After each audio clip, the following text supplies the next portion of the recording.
بسم الله الرحمن الرحیم. حضرت ابو هريره رضی الله تعالی عنہ نه روایت دي چې رسول الله صلی الله علیه وسلم فرمایلی دي چې دعا په داسې حالت کې غواړئ چې ستاسو یقیني چې زما دعا به الله قبلې، او یاد ساتئ چې د غفلت نه د ډک زړه دعا الله تعالی نه قبلې. په دې روایت کې هغه موږ ته د دعا د غوښتو طریقه ښودلې شوې ده چې دعا به ته په کوم حالت کې غواړې، په کومه طریقه باندې به غواړې.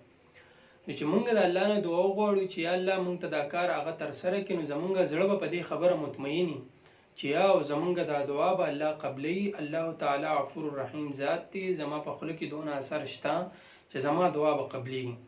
داسې بني چې یاره مونږ دعا وغواړو او بیا مو یقین ني چې یاره څه پته لګي دعا به مې قبلېږي او که نه قبلېږي.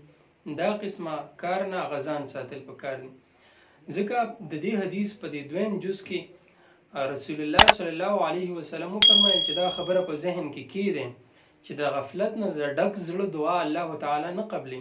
چې انسان لاسونه الله ته اوچت کړي چې الله مال دا کار تر سره کړي، الله مال دا کار تر سره کړي، او ذهن په بلبل ځای کې ګرځي و یا الله مال هغه مثلا څه پریشانی بیماری، یا الله دا بیماری زما حل کړي، ذهن یې چرته په دکان کې ګرځي، ذهن یې چرته په کاروبار کې ګرځي. نو دا د غفلت نه ډک زړه دی، دا دعا د غفلت نه ډکه ده، دا دعا نه قبلېږي. په دې کې هغه هیڅ اثر نشته. د دې د وجې نه چې دعا کوو، دعا به د سچ چیدل نه کوو، دا یقین به ساتو چې زموږ دعا به قبلېږي او د غفلت نه به ځان ساتو.